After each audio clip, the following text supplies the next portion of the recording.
टिक news. नमस्कार, आप देख रहे हैं टिक न्यूज और स्वागत है आप सबका दर्शकों हमारे चैनल में। मैं आप सबके साथ तृप्ति सीधा रुख करूंगी आपके बीच दिल्ली की सियासत की तरफ। दिल्ली में जरूर पावर सीएम केजरीवाल के हाथ में हो, दिल्ली की कमान भले ही अरविंद केजरीवाल के हाथ में हो, लेकिन ताकत केंद्र का दिल्ली में सबसे ज्यादा है। केंद्र ने एमसीडी पर अपना दबदबा बनाकर रखा है। केंद्र एजेंसियों की ताकत पूरे देश भर में अमित शाह के हाथों में है।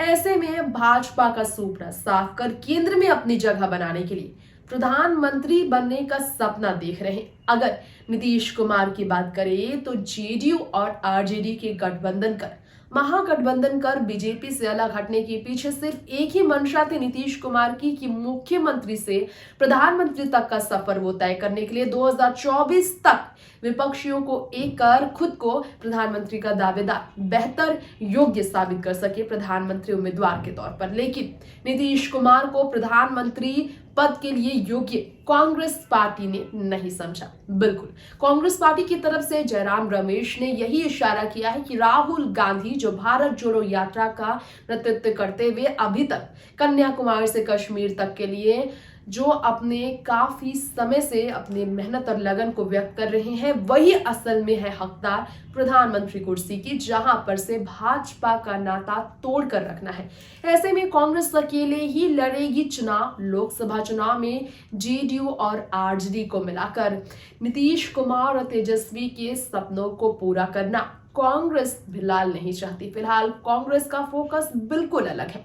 बिल्कुल कांग्रेस पार्टी ने जो तेवर दिखाए हैं, इससे पहले सीएम केजरीवाल ने भी नीतीश और तेजस्वी के तेवर इसी तरह से तोड़े थे। इसी तरह से केंद्रीय मंत्री के खिलाफ, केंद्रीय सरकार के खिलाफ, बीजेपी के खिलाफ सभी विपक्षी दलों को एकजुट करने का जो ख्वाब ये तेजस्वी और नीतीश ने सजाया, उन ख्वाबों को तोड़ते हुए पहले तो आम आदमी पार्टी के मुखिया अरविंद केजरीवाल नजर आए और अब कांग्रेस ने भी यही ऐलान किया है।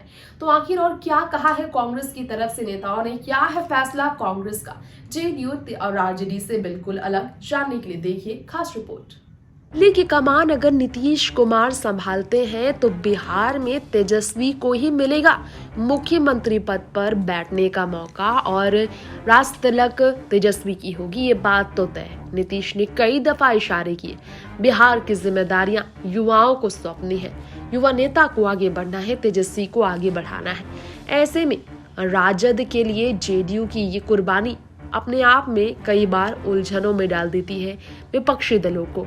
इस बीच हाल ही में नीतीश कुमार ने ये भी कहा वो पूरे देश में प्रधानमंत्री नरेंद्र मोदी के नेतृत्व वाली भाजपा सरकार के खिलाफ विपक्ष को एकजुट करेंगे। लेकिन सवाल ये है कि कांग्रेस ने जब तेवर दिखा दिए हैं, सोनिया गांधी ने जब उम्मीदें तोड़ी है नीतीश की, तो भला कैसे नीतीश एकत्रित करेंगे विपक्षियों को, क्योंकि राष्ट्रीय स्तर पर कांग्रेस अब भी है दूसरी पार्टी भाजपा के खिलाफ। अब राजद के समर्थकों को इस बात का इंतजार है कि तेजस्वी बिहार की सबसे बड़ी कुर्सी संभाले, जेडीयू के हाथ से कमान चला जाए, नीतीश अपने हाथों से मुख्यमंत्री की कुर्सी खुद तेजस्वी को सौंप दे। राजद का सपना तो तब पूरा होगा जब नीतीश प्रधानमंत्री और तेजस्वी बिहार के मुख्यमंत्री बनेंगे।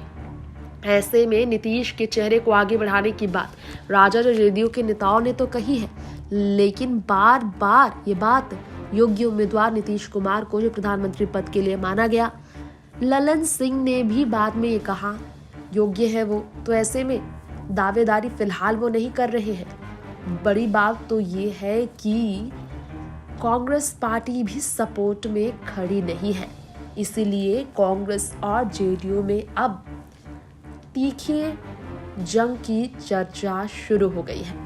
जरा आप ये जान लीजिए, पिछले दिनों एक कार्यक्रम में तो कह दिया था सीएम अरविंद केजरीवाल ने विपक्षी एकता की बात बेकार है, यानी कि नीतीश कुमार के सारे घमंड को तेजस्वी को तोड़ा गया, केजरीवाल ने तोड़ा। उन्होंने कहा वो साथ नहीं होंगे खड़े, ये चलने वाला नहीं। बीजेपी को हराने के लिए कोई ठेका कैसे ले सकता है, आप अकेले ही लड़ेंगे। इसका मतलब क्या है कि आओ सब मिलकर बीजेपी को हराते हैं। लोग विपक्ष की एकता नहीं बल्कि उम्मीद चाहते हैं। बीजेपी को हराने के नाम पर एकजुटता तो बिल्कुल बेकार है।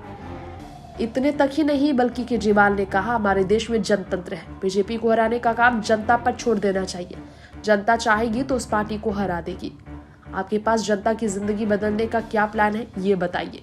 तो ऐसी चुनौतियां तेजस्वी और नीतीश के लिए खड़ी की केजरीवाल ने। ऐसे में अब आप जान लीजिए कि जयराम रमेश ने कहा केंद्र में तो सिर्फ केवल कांग्रेस ही रहेगी।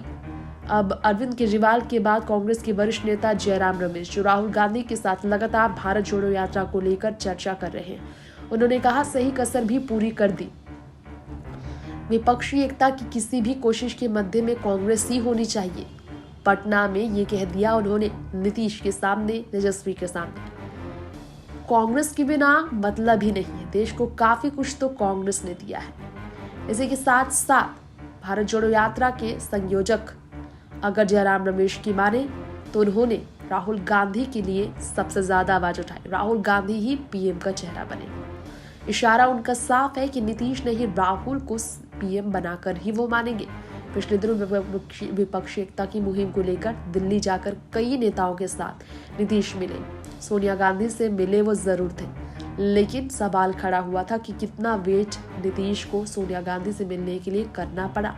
ऐसे में कांग्रेस से भी कोई पुख्ता इस बात की जानकारी नहीं है कि वाकई में वो विपक्षी दल के बीच राजद और जेडीयू के साथ खड़े रहेंगे या नहीं। टेक न्यूज से तृप्ति की रिपोर्ट। तो हमारी आज की इस रिपोर्ट में तेजस्वी और नीतीश के अरमानों पर पानी फेरने का काम कांग्रेस पार्टी की तरफ से कैसे हुआ, ये हमने आपको बताया है। साथ ही साथ आपको जानकारी दी है कि गोपालगंज और मोकामा उपचुनाव में जिस तरह से एक तरफ भाजपा और एक तरफ आरजेडी ने अपनी जीत तय की, कोटनी सीट को लेकर भी जेडीयू बड़े दाव खेल रही है। जिसके बाद देखा जाए तो राष्ट्रीय स्तर की राजनीति में कांग्रेस ने पूरी तरह से पलड़ा जेडीयू आरजेडी के फैसले से झाड़ लिया है। बात तय हो चुकी है। फिलहाल इस रिपोर्ट में इतना ही। बाकी खबरों के लिए देखते रहे टिक न्यूज। नमस्कार।